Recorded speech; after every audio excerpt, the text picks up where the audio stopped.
isbitaalka guud ee degmada Garadag oo ay maanta soo gaareen sidoo kalena qaliimo ay ka fuliyeen dhakhaatiir caalami ah oo ku takhasusay qaliimada fiixaha burooyinka iyo qaliimo kale oo weheliya doctorka indhaha oo takhasus u leh qaybta indhaha sidoo kale dhakhtar u gaara xanuunka dumarka ayaa isaguna weheliya dhakhaatiirtan ayaa dawooyin iyo qaliimo bilaash ah ka bilaabay maanta hosbitaalka degmada Garadag ee galbeedka gobolka Sanaag maamulka wasaaradda caafimaadka ee heer gobol oo ugu horeeya isuduwaha wasaaradda caafimaadka Dr. Nuur iyo agaasimaha isbitaalka Cergaabo Dr. Ayaale iyo qaar ka mid ah bahda caafimaadka ee gobolka Sanaag ayaa soo gaaray isbitaalka weyn ee degmada Garadag oo iyaguna dhankooda ka qayb qaatay hibafurka adeegan caafimaad maamulka wasaaradda caafimaadka degmada Garadag Dr. Cabdiraxmaan iyo agaasimaha guud ee isbitaalka degmada Garadag Dr. Aydurus Maxamed Yille ayaa iyaguna aad u bogaadiyay adeegyada caafimaad ay bixinayaan doctoradan iyo maamulka wasaaradda gobolka Sanaag waxaana ka mid ah hadalladoodii sida tan isbitaalkii guud ee degmada Garadag saaka waxa loo yimi wafti ka socota gobolka Sanaag oo hogaaminayo istuwa wasaaradda horumarinta caafimaadka gobolka Sanaag Dr. Nuur Maxamed Xirsi waanu soo dhaweynay waxaynu adeeg aad u qaaliya waxa la socday dhakhtar Itoobiyaan ah oo qaliimada guud qaabilsan dhakhtar indhaha dhakhtar xanuunada dumarka labadii dhakhtar ee hore u joogay shaqaalaha ayagii isbitaalka maamulihii degmada madaxii isbitaalka gobolka Sanaag Dr. Ayaale dhammaan qoladii gobolka oo soo dhaweynay adeega aad baan ugu baahnay waxa kale oo aan sameynay oo doctorku sameeyay kiis lipoma fiix ku jirto oo weyn sawirkeedina waan haynaa oo ka soo saaray dhakhtarku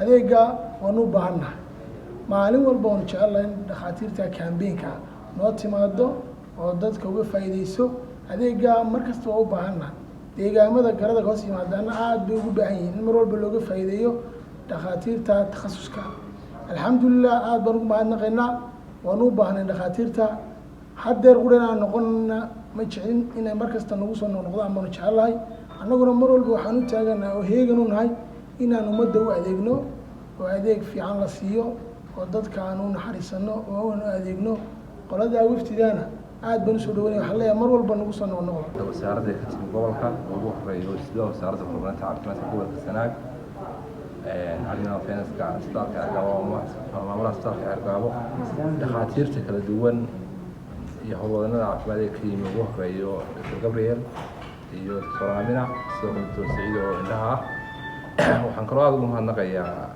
Yaasiin oo isagana ka socday isbitaalka Cergaabo oo qaybtii labka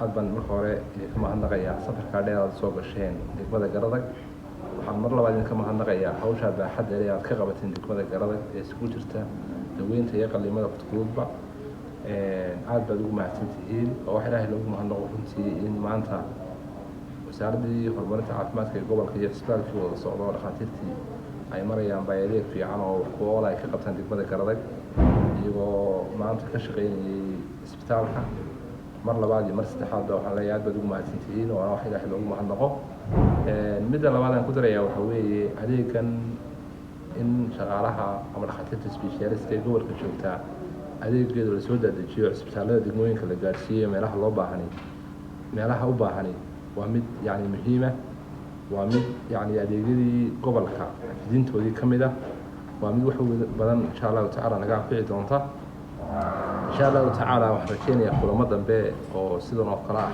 oo dhakhaatiirtu ay noo timaadaan insha Allah inay jiri doonaan annagoo mar walba soo dhaweynayna cid walba wax tar wada haday tahay wasaaradda caafimaadka ama cid kale yani adeegyo dheeraad ah bixinaysaba iyo wasaaradii horumarinta caafimaadka oo isuduwaha hogaaminayo sidoo kale maamulaha isbitaalka Cergaabo waxa isugu jiray ka kala koobnaayeen qaybta qaliinka guud dhakhtarka qaliinka guud oo Dr. Gabriel hogaamiye isagu yahay qaybta qaabilsan yahay iyo Dr. Aamin oo qaybta dumarka sidoo kale Dr. Saciid oo indhaha iyaguna marka waxaan sameeynay adeegyadii maamulda adeeg daadajin oo kale sidii adeegyadii gobolka lagu qabanayay degmooyinkana la gaarsiiyo ayuu ahaa qorshaha shaqo weyn bay qabteen aad bay mahadsan yihiin insha Allah waxaan jecel lahay waqtiyo dambeena inaanu sameeyno iyagana oo dadka loo sii ururiyo ay yimaadaan si dadka adeega halkooda lagu gaarsiiyo. aad baa mahadsantihiin. dhakhaatiirta iga shaqaysay fiixda iga soo saartay waan u mahad celinayaa. aashna waa laygu shaqeeyey, waa layga soo saaray, bahal weyn bay ahayd, indoona igu jirtay, waa layga soo saaray, si wanaagsan baa ayaa lay qalay oo layga soo saaray. Good afternoon, everyone.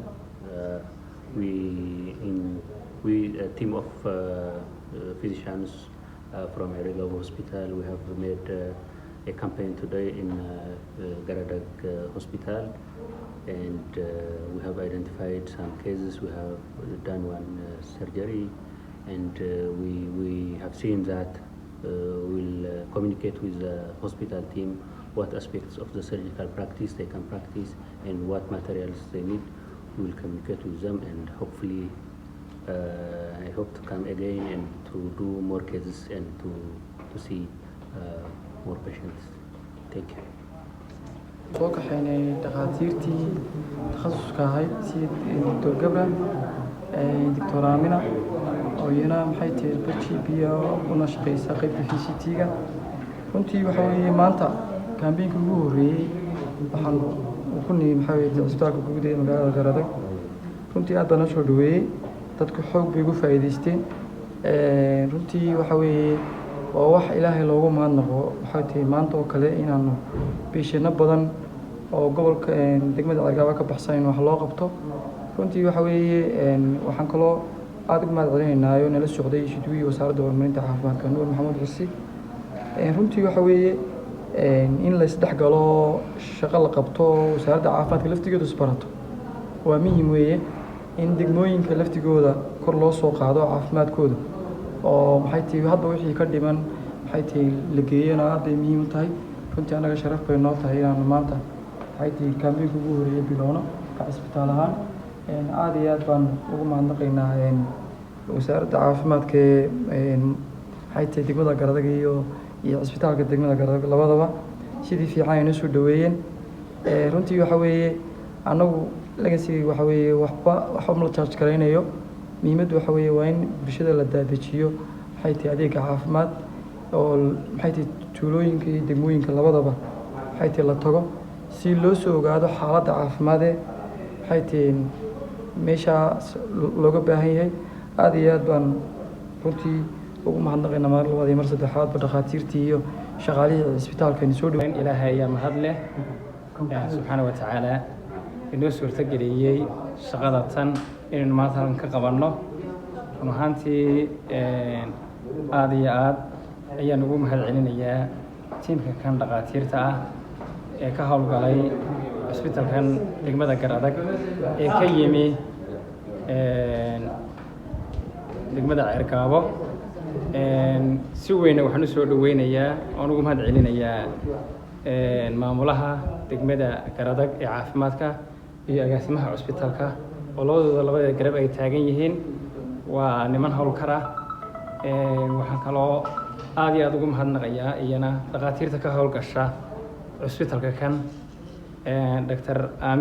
Nimco iyo Dr. Jamaal oo iyana har iyo habeen baan halkan ku dhaafo iyaga oo shaqada ku jira. maanta waxay noo ahayd fiil caafimaad ama waxa weeye in halka kan la soo gaarsiiyo adeega ka jira iyana waxa weeye Cergaabo oo dhakhaatiirtaasi fuliyaan. dhakhtarkan isna waxa weeye dhakhtar qalimada guud ah. aad iyo aad baan ugu mahad celinayaa. intii uu nala joogay wax badan baa gobolka iska bedelay oo waxa weeye dadkii la qaadi jiray aad bay u yaraadeen. sidoo kale kiisas waaweyn oo waxa weeye halkan markii hore waxba laga qaban jirin ba hadda wax laga qabtaa cisbitaalkii guud ee Cergaabo aad buu fiican yahay. kana waxaan rabnaa inaanu saas oo kale ka dhigno ka ceelif weyn sidaas oo kale aanu ka dhigno maqnaan doonaa oo aanu ceelif weyn iyana aanu khamiista dambe aanu iyagana waxa weeye dhakhaatiirta aanu geyn doono halkaas oo iyana adeegaasi kan oo kale laga fulin doono.